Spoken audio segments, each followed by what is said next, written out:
Hey guys, it's Captain Matt here with Captain's Quarters First Class, a podcast about outdoor lighting. Well, we are in the middle of December here. Most installations are done. We have a few that we're still doing here. You might have a few you're still doing here, but for the most part, it is over. We now get to take a couple weeks off. We hope that there's no fix requests, no big storms.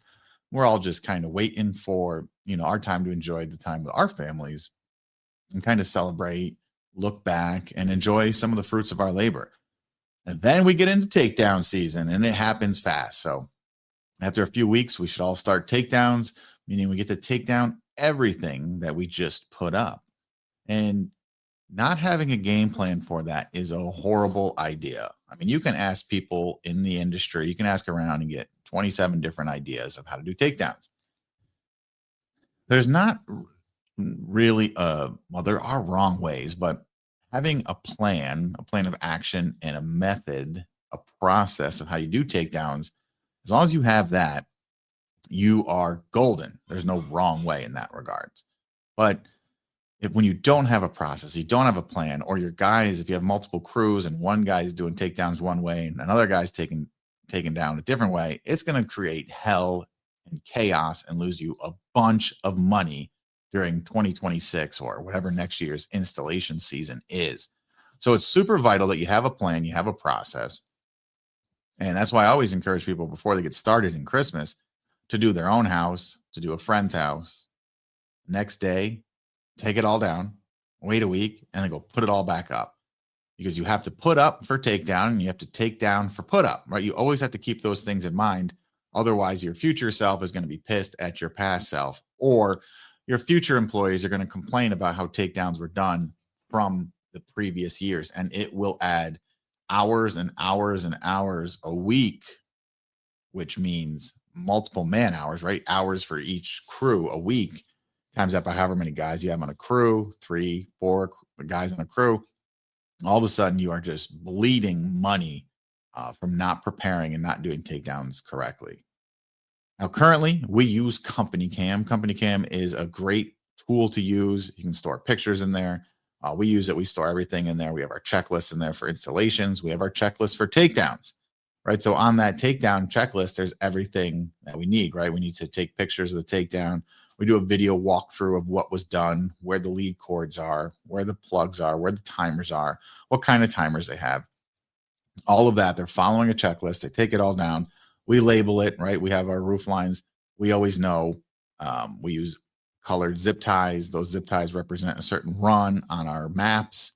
We put down how many strands we put on each tree, each bush, if it was a branch wrap, candy cane wrap, what color lights it was, so that no matter who does that job next year, whether they're a brand new person or a veteran, they'll be able to look at our maps and understand exactly what they need to do if there's no changes to decorating, obviously, so that they know what we did last year so they can repeat it easily this year without tangles, without trying to figure out where does this C9 run go? How many lights did that bush have? When you have it so laser focused laid out like that, it makes reinstalls a breeze.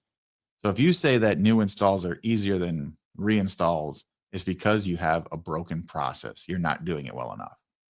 If reinstalls take you longer than new installs, it's that simple, right? So when we know everything and where it goes, and CompanyCam stores that so everyone can log on, we can see who took it down, who was on site. So if there's ever problems, we can kind of say, hey, look, every time Jim's on site, there's an issue with the reinstall next year, so that we can go back and we can help figure out what the problem was or what happened. Was it something on the checklist that we didn't have? Was it not good enough training? Or was this employee just cutting corners and then we didn't find out in time? But without tracking it, without knowing it, there's no way to correct it in the future. So takedowns should be fast, super fast. If you compare it to how long it takes to put up. I know everyone says branch wraps take the same amount of time to take down as they do to put up. And that's just a crock of shit. No, they don't. They take longer than a candy cane wrap, than an outer wrap, than whatever you want to call it. But they definitely do not take as long to take down as they do to put up. If that's the case, you need to go get some installed training and you need to get it fast. It's just not accurate. I like to take all the lights down, put them on the ground, wind them up when I'm done, especially for a branch wrap, right? Just get them all, drop them to the ground. Once you're done, you get down, wind them all back up. You can do your counts on the ground after they're all down. C9s, in their own bags so that they don't get all tangled. Super badass. Ridge lines suck. We all know that. The ridge clips all get stuck onto each other. So that's the one clip that you might actually want to take off. You know, depending on how quickly you can reinstall them next year. But ridge clips really get stuck really bad. I've never found a great way. I know some guys like actually pull them all together and they zip tie them and all that. That could be a great way. I feel like that method would take my crews longer to do than just undoing them and redoing them next year for the clips themselves. But hey, I'm willing to be wrong on that. So I want you to really consider what happens, like whether you put them in a bin or in a bag or in a tote or in a milk crate, wherever you store them.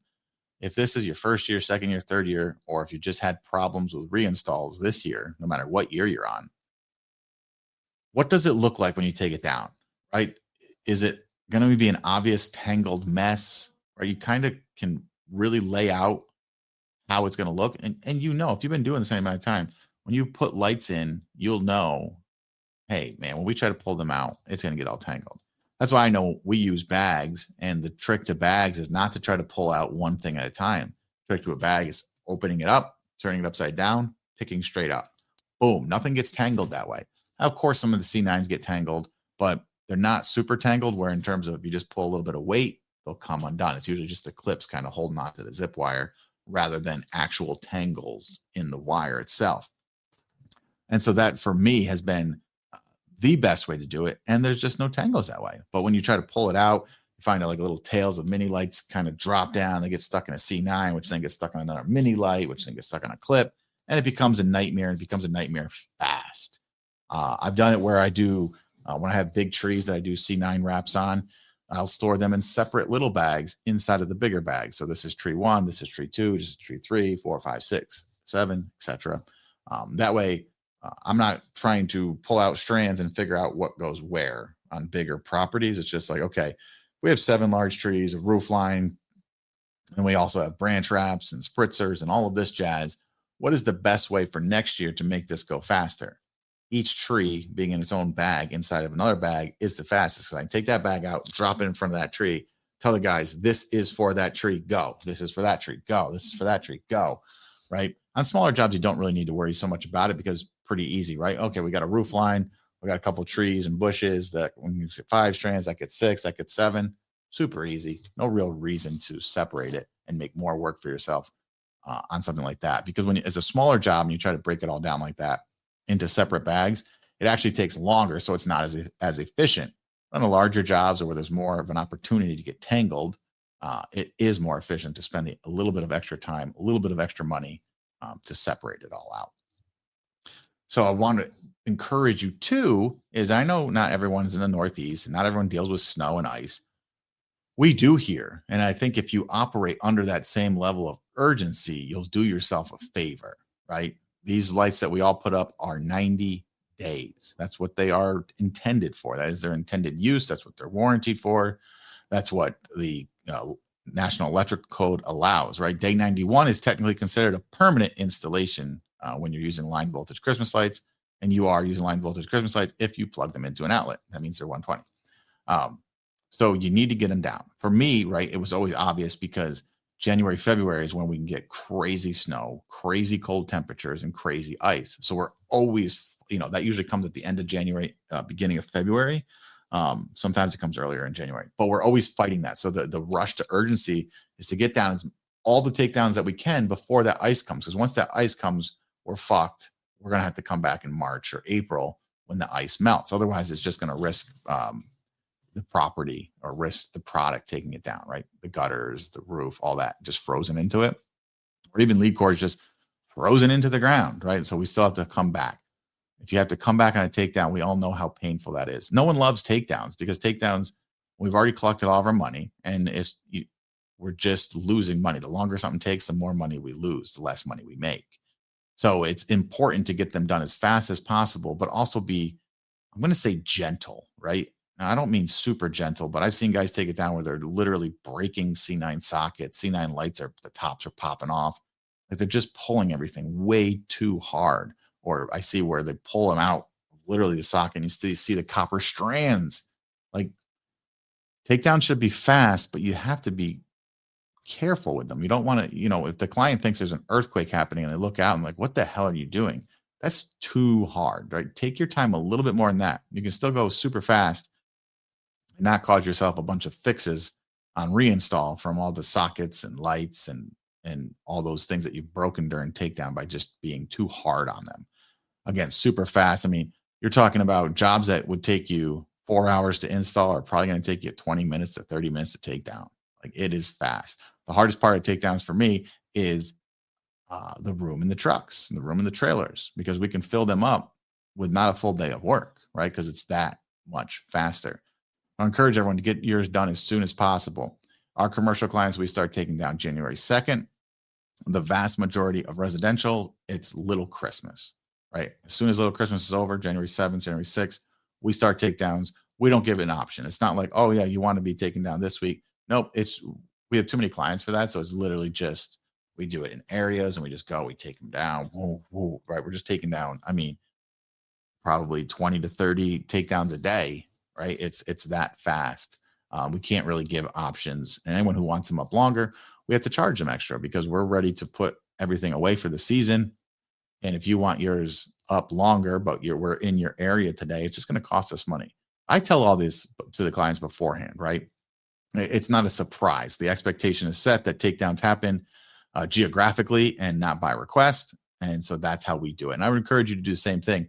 Otherwise, you find yourself spending a lot more windshield time and paying a lot more labor driving around than just doing what is most efficient for your company when you're trying to scale.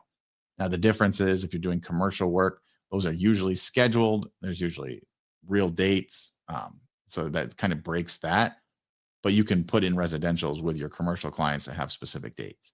For me, right, we have January 2nd, we have January 3rd. Like it's all laid out very specifically in the contract with some of the commercial clients because they're larger. A lot of them are interior, things like that. So it matters.